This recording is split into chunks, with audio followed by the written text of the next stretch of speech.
Viewers नमस्ते सबैजनालाई। अनि मेरो थोरै पितिक्क चाहिँ कोरियन सब्सक्राइबरहरू पनि हुन्छ, उहाँलाई पनि आनिवासेयो भन्न चाहन्छु।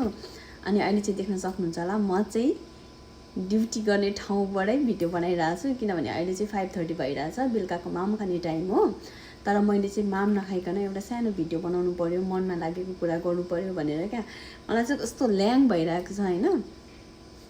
कुरा चाहिँ के हो भने अहिले यहाँ कोही पनि छैन, फेरि भिडियो बनाउनको लागि मामै नखाइकन भिडियो बनाएछ चाहिँ नभन्नु होला होइन। किनभने मैले चाहिँ खै किन हो गर्मीले कि किन हो मलाई चाहिँ भोक लागिरहेको छैन क्या, कि बिहान खाएर अनि खानै मन लागेन। अनि त्यसको अलिकति 30 मिनट त फ्री टाइम छ नि त, त्यसको लागि चाहिँ थोरै 5-10 मिनटको 5 मिनट जतिको भिडियो बनाउँछु भनेर चाहिँ भिडियो बनाएको होइन। अनि मलाई चाहिँ कस्तो क्या, मैले चाहिँ युट्युबमा भिडियो अपलोड गरिरहेको हुन्छु होइन, अब गर्छु भनेरै बनाएँ।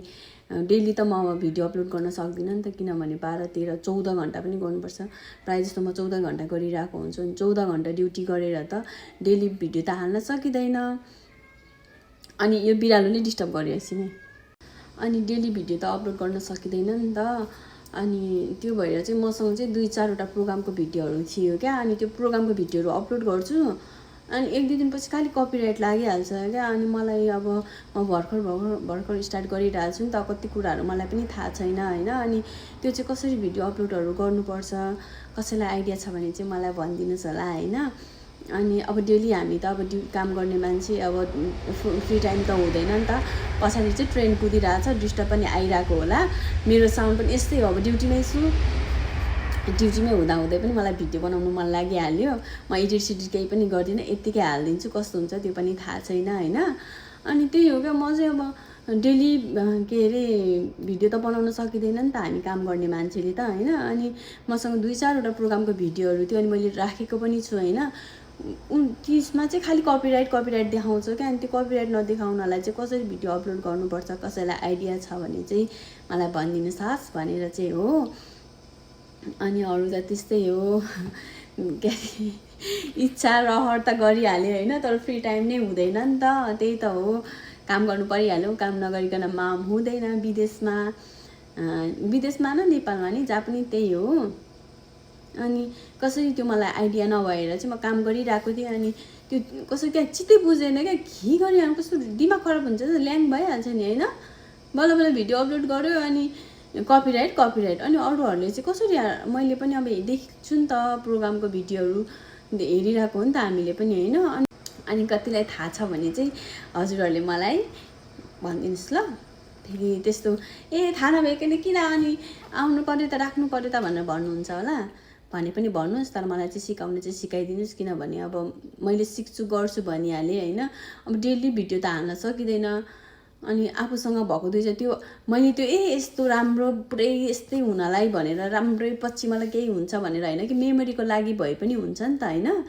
मेमोरीको लागि भए पनि हुन्छ भनेर चाहिँ खासमा मैले युट्युब च्यानलमा भिडियो अपलोड गर्न खोजेको हो। अनि त्यसको साथै चाहिँ मलाई थोरै भए पनि साथीहरूले माया गरिदिइरहनु भएको छ, त्यसको लागि धेरै धेरै धन्यवाद छ। कस्तो त्यस्तो साथीहरू चाहिँ कोही पनि भएन क्या मेरो। अनि त्यही भएर चाहिँ मामाले चाहिँ उहाँले चाहिँ मामा हुनुहुन्छ, कुनै दिन म त्यो भनौँला पनि होइन को मामा भनेर चाहिँ पछाडि चाहिँ डिस्टर्ब आइरहेको छ होला, किनभने म कम्पनीले छु नि त। डिस्टर्ब आउनु पनि, किनभने मान्छेहरू आउने जाने त भइहाल्छ। त्यही हो साथीहरू। अनि त्यो भिडियो चाहिँ कसरी अपलोड गर्नुपर्छ मलाई सिकाइदिनुहोस् होइन। पछाडि मान्छेहरू आउनु देख्नु पनि म काममै छु, काममा हुँदाहुँदै पनि माम नखाइ मैले भिडियो बनाएको छु। सबैजनाले माया गरिदिनु होला। अनि भर्खर केही सिक्न खोजिरहेको छु, त्यस्तै हो। अरू के भन्नु, अब यसमा भरे फ्री टाइम भयो भने अब म बनाइरहेको थिएँ, मान्छेहरू आउनु भयो होइन। अझै रेस्ट टाइम त सकेको छैन, 10 मिनट 9 मिनट बाँकी रहेछ। उहाँ चाहिँ एउटा नयाँ कामदार छ नि त, अनि उसलाई चाहिँ काम सिकाइरहेछ। त्यही हो, भोलि बनाउँछु। त्यही हो साथीहरू, अघि चाहिँ भिडियो बनाइरहेको थिएँ, पछाडि मान्छेहरू आएको देख्नुभयो होला। किनभने एउटा चाहिँ कम्प्युटर आउनु भएको छ क्या नयाँ, अनि उहाँलाई चाहिँ काम आउँदैन, त्यही भएर चाहिँ सिकाइरहेको थियो। त्यही भएर अब उनीहरू चाहिँ त्यहाँ काम सिकाइरहेछ, म चाहिँ पुरै ब्ला गरेर बोल्न भएन नि त होइन। त्यही भएर मैले भिडियो इन गरेको थिएँ। अनि अरू कुरा त्यस्तै, अरू मलाई खासै केही भन्न पनि छैन, काममै ड्युटीमै छु होइन। अब किन ड्युटीमा भएको बेलामा भिडियो बनाएको हुन्छ नि, फुर्सद त्यति बेलै हुन्छ, फ्री टाइम यति बेलै हुन्छ, के गर्ने त अब काम गर्नै पर्यो, खानै पर्यो होइन। अनि त्यही हो, अब डेली भिडियो हाल्न सकिँदैन। अनि 2-4वटा भिडियोहरू आफूसँग भिडियोहरू अपलोड गर्न मन लाग्छ होइन, त्यो पनि प्रोग्रामको भिडियोहरू छ। अनि त्यो कपिराइट नलाग्नको लागि चाहिँ कसरी भिडियो अपलोड गर्ने होला, त्यही क्या अब सम्झिँदै कसरी, अब आफूलाई नआएको कुरा त कति कुरा त सिक्न पनि पाइन्छ नि त। कतिलाई मलाई थाहा नभएको कुरा अरूलाई थाहा हुन्छ, अरूलाई थाहा नभएको कुरा मलाई थाहा हुन्छ नि त होइन। त्यही भएर चाहिँ मैले सोध्नको लागि चाहिँ काम गरिरहेको छु नि, कस्तो रिस उठ्यो क्या, भिडियो हालेको थिएँ खालि कपिराइट देखाउँछ नि त। अनि डेली अब हामी जस्तो मान्छेले, काम गर्ने मान्छेले त डेली त अब भिडियो बनाएर हाल्नु, पोस्ट गर्नु पाइँदैन। अनि आफूसँग त्यो मेमोरीको लागि भए पनि भ्युज आओस् नआओस् त्यो अलग ठाउँमा छ, कुनै दिन भ्युज आउला होइन, आए पनि नआए पनि मेरो मेमोरीको लागि हाल्न खोजेको हो नि त। अनि खालि कपिराइट देखाउँछ। अनि त्यो धेरै कपिराइट देखायो भने पनि पछि प्रब्लमहरू आउँछ होला जस्तो लाग्छ, डिलिट गर्न पनि मन लाग्दैन होइन। अनि त्यस्तो प्रोग्रामको भिडियोहरू चाहिँ कसरी अपलोड गर्ने होला, मलाई त्यो कसैलाई आइडिया छ भने चाहिँ मलाई सिकाइदिनुहोस्। अनि त्यही हो, माम नखाई भिडियो बनाएको छु। यसको मतलब यो होइन कि भिडियोको लागि माम नखाएको चाहिँ भनेर भनेको होइन है, त्यो चाहिँ किनभने मलाई खान मन नलागेर नै माम नखाएको। अनि माम खाने टाइममा चाहिँ भिडियो बनाए एकछिन अलिकति थोरै भए पनि भिडियो बनाएर अब म एडिट गर्दिनँ, यत्तिकै हालिदिन्छु, के को एडिट न सिडिट के। अनि एउटा कुरा चाहिँ के हो भने हेर्नु साथीहरू, म खासमा यस्तो लजाउने मान्छे चाहिँ होइन, तर कस्तो क्या यो भिडियो बनाउनु पर्छ भनेर हो कि किन हो, मलाई एकदम लाज होइन, अलिक अप्ठ्यारो फिल भइरहेछ। त्यही पनि बिस्तारै बानी हुन्छु।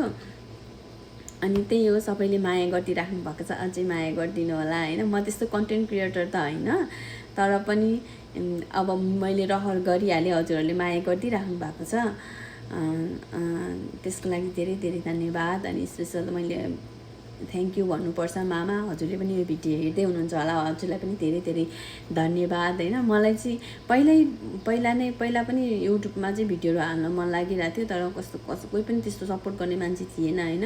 अनि मामा भनेर भन्नुहुन्छ भने चाहिँ कुनै दिन म त्यो भन्छु पनि होइन। मामा हुनुहुन्छ, उहाँले धेरै सपोर्ट गर्नुभएको छ, हजुरलाई धेरै धन्यवाद भन्छु होइन। अरू त अब केही भन्न सक्दिनँ, दिएर पनि हुँदैन नि त, मान्छेलाई दिएर आफ्नो बनाउने पनि होइन। त्यही सपोर्ट गरिनु भएको छ, त्यसको लागि धेरै धन्यवाद भन्छु। अनि त्यही हो साथीहरू, अब कति यस्तो साउन्डहरू कमजोरी हुन्छ होला होइन, त्यही अब आउँदैन, सिकिरहेको छु, ट्राई गरिरहेको छु नि त मैले पनि। अनि अहिले चाहिँ एक्कासी दिमागमा क्या, म माम खान जाँदिनँ, मलाई माम अब त्यस्तो माम भोक नलागिकन माम खान जाँदिनँ, त्यो टाइममा चाहिँ यत्तिकै मोबाइल चलाउनु भन्दा चाहिँ 5 मिनटको भए पनि भिडियो बनाइदिन्छु। अनि कतिलाई थाहा हुन्छ नि त होइन, थाहा हुने मान्छेहरूले त अब मलाई भनिदिनुहोस्, त्यो खालि क्या अब प्रोग्रामको भिडियोहरू हाल्यो कि कपिराइट त्यस्तो लाग्यो भने त झ्याउ भइहाल्छ नि होइन। फेरि ट्रेनकै छेउमा छ नि त हाम्रो, ट्रेन कुद्ने बाटोकै उतापट्टि ट्रेन कुद्छ, यतापट्टि हाम्रो कम्पनी छ। अनि ट्रेनकै छेउमा चाहिँ ट्रेन कुदिरहेको हुन्छ, डिस्टर्ब आइरहेको होला होइन, उता त्यो प्रेस मेसिन छ, प्रेसको पनि साउन्ड आइरहेको होला। मलाई चाहिँ के उयो छ भने चाहिँ म चाहिँ खासमा काम लेडिज चाहिँ एक्लै हो क्या कम्पनीमा, सामुनीहरू हुनुहुन्छ, अनि उहाँको छोरीहरू हुनुहुन्छ, उहाँहरू चाहिँ गइहाल्नुहुन्छ। अनि म अझै मेरो 2 घन्टा ओटी टाइम चाहिँ अब 8 बजी, कहिले 9 बजीसम्म पनि हुन्छ होइन। अझै आज चाहिँ 8 बजीसम्म हो, अझै 2 घन्टा मेरो ड्युटी बाँकी नै छ। त्यही हो, अब काम गर्ने ठाउँबाट भिडियो बनाइ, यो रोज कस्तो क्रेजी भएको नभन्नु र, क्रेजी हुनुपर्छ, क्रेजी भयो भने त जे कुरामा पनि क्रेजी भयो भने त अनि के भन्छ अझै अगाडि बढ्दै गइन्छ नि त। अब अस्ति एउटा भिडियो हालेँ होइन, भ्युज जानु नजानु त्यो आफ्नो ठाउँमा छ क्या, भ्युज जतिसुकै जाओस् मलाई त्यसमा प्रब्लम भएन, तर त्यो हाल्न त पाइयो नि त, त्यही भनेर हो। साथीहरू, म चाहिँ भिडियो बनाउँदै थिएँ होइन, उहाँ चाहिँ काम गर्ने आइसक्नु भएको छ। त्यही हो, अब टाइम पनि 57 भइसकेछ। अब 57 भएपछि त अब 3 मिनट मात्रै बाँकी छ, 3 मिनटमा मैले छिटो अब अहिले म भिडियो त अपलोड गर्नु सक्दिनँ। अब फ्री टाइम भएको कारण भरे भोलि पर्सि निको पर्सि जहिले टाइम हुन्छ तहिले हाल्छु होइन। त्यही हो, सबैजनाले माया गरिदिनु होला। अनि अझै माया गरिरहनु भएको छ अब कि म कहाँको महारानी हो र होइन, भिडियो हाल्ने बित्तिकै यति भ्युज जाने भने भोलि पर्सि त भइहाल्छ नि, एक दिन त कस्तो नहोला होइन। त्यही भनेर चाहिँ अहिलेलाई चाहिँ अब अस्ति भिडियो हालेको थिएँ, त्यसमा एन्डिङ गर्न पनि पाएन, किनभने मलाई आउँदैन थियो मैले जस्तो खिचेको थिएँ त्यस्तै इन्ड गरेको थिइनँ नि भिडियो इन्ड गरेको थिइनँ जस्तो खिचेको थिएँ त्यस्तै हाल्थेँ अनि अहिले चाहिँ अब हस् त साथीहरू बाई बाई त भन्नुपर्छ होला त्यही त होला नि भिडियोमा होइन फेरि अर्को भिडियोमा भेटौँला उसले काम सुरु गरिसक्यो ठ्याक्क पारेको छ यस्तो गाह्रो छ काम साथीहरू म चाहिँ भिडियो बनाउँदै थिएँ होइन उहाँ चाहिँ काम गर्ने आइसक्नु भएको छ त्यही हो अब टाइम पनि सक्नु 57 भइसकेछ अब 57 भएपछि त अब 3 मिनट मात्रै बाँकी छ 3 मिनटमा मैले छिटो अब अहिले म भिडियो त हाल्नु अपलोड गर्नु सक्दिनँ अब टाइम फ्री टाइम भएको कारण भरे भोलि पर्सि निको पर्सि जहिले टाइम हुन्छ तहिले हाल्छु होइन त्यही हो सबैजनाले माया गरिदिनु होला अनि अझै माया गरिरहनु भएको छ अब कि मेरो म कहाँको महारानी हो र होइन भिडियो हाल्ने बित्तिकै यति भ्युज जाने भने भोलि पर्सि त भइहाल्छ नि एक न एक दिन त कस्तो नहोला होइन त्यही भनेर चाहिँ अहिलेलाई चाहिँ अब अस्ति भिडियो हालेको थिएँ त्यसमा एन्डिङ गर्न पनि पाएन किनभने मलाई आउँदैन थियो मैले जस्तो खिचेको थिएँ त्यस्तै इन्ड गरेको थिइनँ नि भिडियो इन्ड गरेको थिइनँ जस्तो खिचेको थिएँ त्यस्तै हाल्थेँ अनि अहिले चाहिँ अब हस् त साथीहरू बाई बाई त भन्नुपर्छ होला त्यही त होला नि भिडियोमा होइन फेरि अर्को भिडियोमा भेटौँला उसले काम सुरु गरिसक्यो ठ्याक्क पारेको छ यस्तो गाह्रो छ त्यही हो फेरि नेक्स्ट भिडियोमा भेटौँला थ्याङ्क यू सबैजनालाई माया गरिदिइरहनु भएको छ अझै माया गरिदिनु होला टाइम सक्यो पछाडि मान्छे काम गर्यो